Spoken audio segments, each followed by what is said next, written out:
Hello, everybody.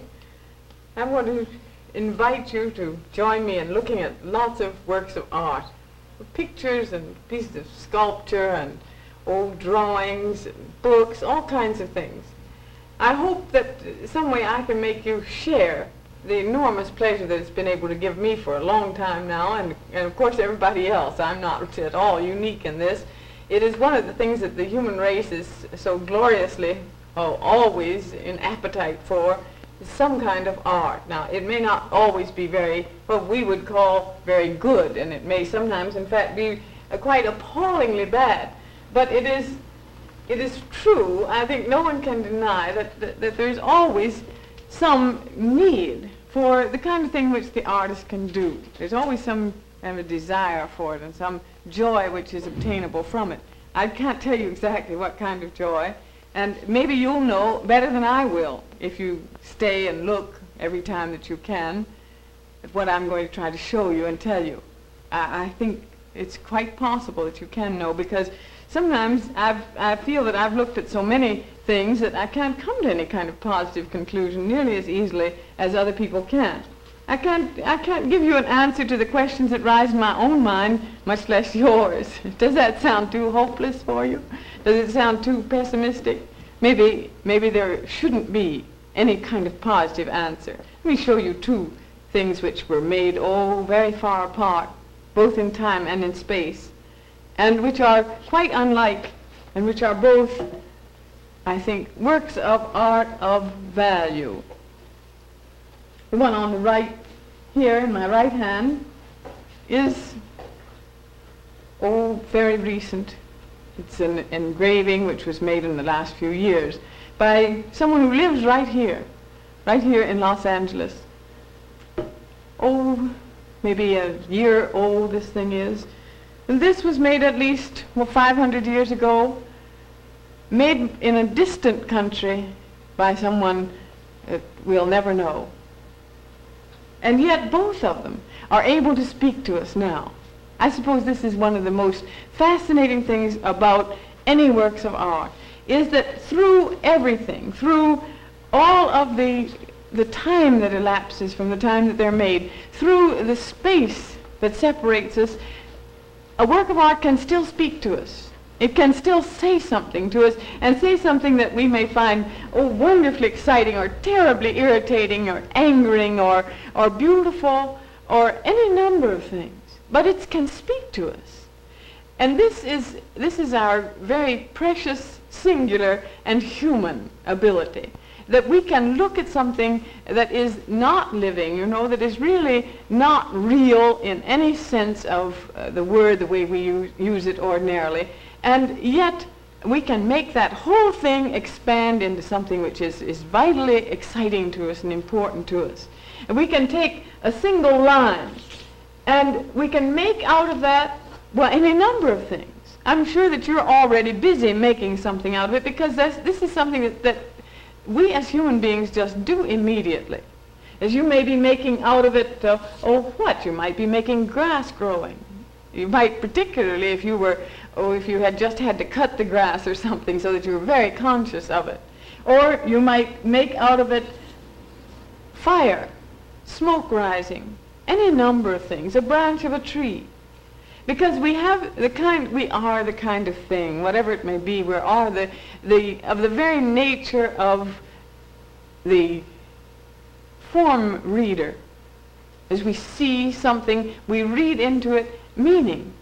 And this is the thing which the artist always relies on, and any artist. I mean, whether he is an artist of the present day or whether he's an artist of hundreds of years ago, he is always able to show us something and know that we will try to understand it. Even if we don't like it, we'll try.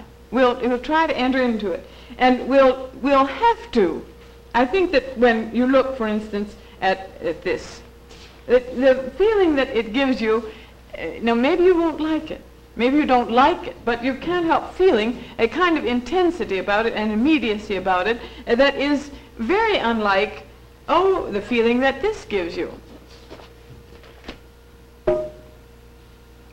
And I think even without color, that the quality of a sort of clear serenity and a clear ease, feeling sometimes it's almost so self-confident and so sure that it seems to us fixed and static. And suppose you look at something like this. Now here you see is an entirely different form of art, another kind of image which the artist presents to us. Can you see that all right? Is that clear enough? The kind of completely geometric, completely abstracted image of the world, and one that is quite unlike the last thing that I showed you.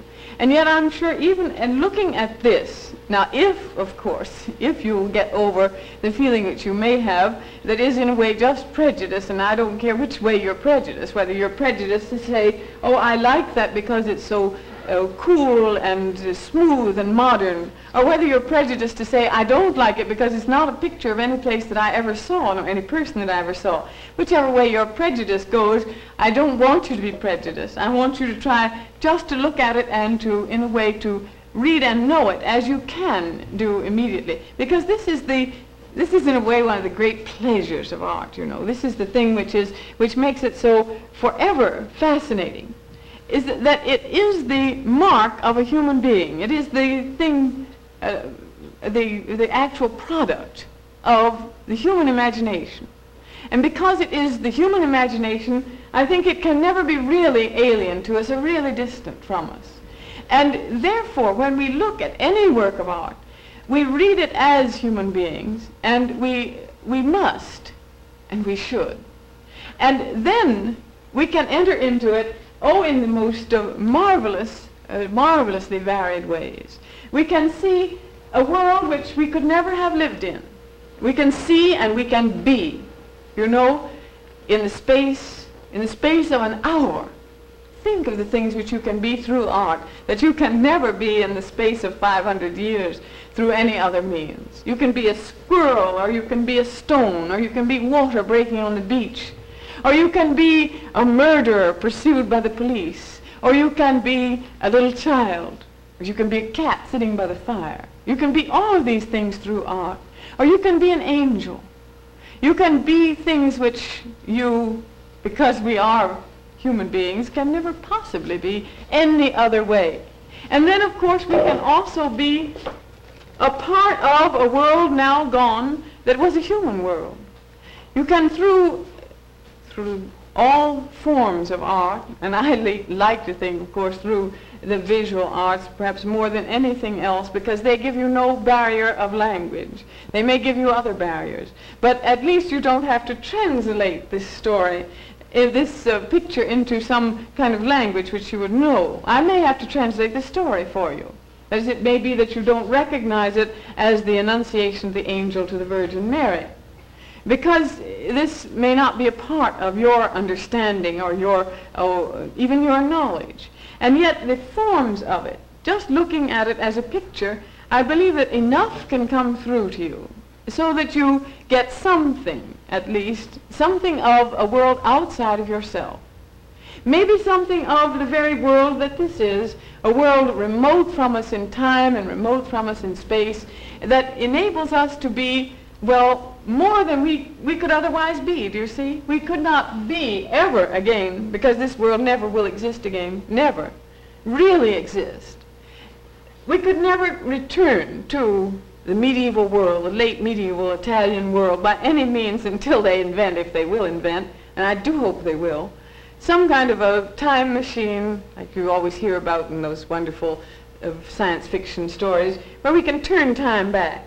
Sometimes I think that that's what a work of art is. It's a time machine. It's a space machine. It's a machine for getting you out of yourself into a new world. Into a new world that may be a very, very old world. It may be a world of 50,000 years ago. It may be a world of 500 years, 200 years, 20. And it gets you also out of the very little cramping space in which you live, in which all of us have to live, out of this physical body, out of this physical and psychological mind or state which you are, which constitutes you. And the work of art is like some incalculable device that opens the gates and lets you out of yourself, lets you out of the time, lets you out of the world that you live in into another world. And not always, of course, a world of pleasure, not always a world of fun, of entertainment. Sometimes it may be a world of pain or anguish. But it is a new world. And this may be done by one artist. It may be done by dozens of artists. It may be done in the shortest imaginable time. It may be done over a long period of time. But it is a release. It is one of the few, always satisfying releases from yourself and from this particular little private world that you live in. Now, the artist may puzzle you, he may anger you, he may make you feel that that he's teasing you. He may, try to wrench your imagination, as he may feel that you won't make this break with your own self and with your own time and with your own little comfortable maybe world. And he may force you into a new world, or force you to see the world that you already know in a new way. And when he can do this, when he is able to do this, he provides you with an experience which is maybe shocking, it may be pleasurable, but it is something that is a new experience. And through this, what you gain, you gain the thing I believe that everyone wants.